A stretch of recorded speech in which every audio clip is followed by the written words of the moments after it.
আসসালামু আলাইকুম সবাইকে, কেমন আছেন সবাই? আজকে নিজের হাতে লাগানো শখের বাগানের পুঁইশাক দিয়ে ছোট চিংড়ি মাছ, আলু এবং টমেটো দিয়ে চচ্চড়ি করব। আসলে নিজের লাগানো যে কোনো জিনিসের প্রতি অন্যরকম একটা ভালো লাগা কাজ করে এবং খেতেও মনে হয় যেন অনেক সুস্বাদু। প্রথমে কড়াইতে রান্নার তেল দিয়ে নিলাম, এরপরে এর মধ্যে দিয়ে দিব পেঁয়াজ কুচি, তারপরে রসুন কুচি,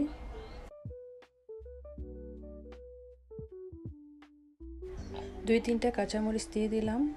এরপর দিয়ে দেব হলুদের গুঁড়ো, জিরার গুঁড়ো, লাল মরিচের গুঁড়ো এবং পরিমাণ মতো লবণ দিয়ে মশলাগুলোকে একটু আগে কষিয়ে নিচ্ছি।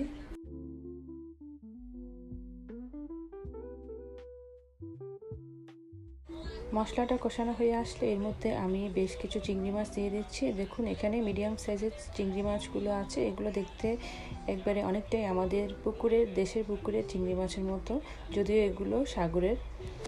চিংড়ি মাছগুলো মশলার সাথে একটু কষানো হয়ে আসলে তখন আমি অনেকগুলো আলু চিকন চিকন করে কেটে নিয়েছি, দেখুন এরকম ফালি করে, সেগুলো দিয়ে দিলাম। এবার আরও কিছুক্ষণ আলুর সাথে চিংড়ি মাছগুলোকে নাড়াচাড়া করে ঢাকনা দিয়ে কষিয়ে নিব আরও কিছুক্ষণ।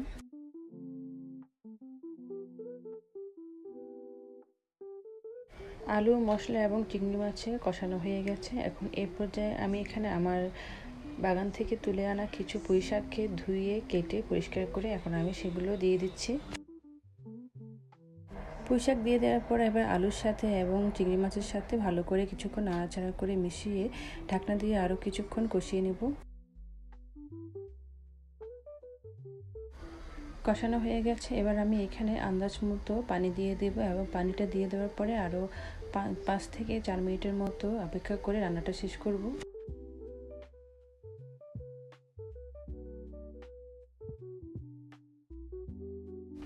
আর এই যে দেখুন রান্নাটা শেষ পর্যায়ে নামানোর পূর্বে আমি কিছু চেরি টমেটো কেটে রেখেছিলাম, সেগুলো এখন এর মধ্যে দিয়ে দিচ্ছি।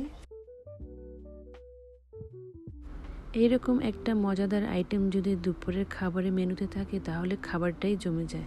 সবাইকে ভিডিওটা দেখার জন্য অনেক ধন্যবাদ। সবাই ভালো থাকবেন। আল্লাহ হাফেজ।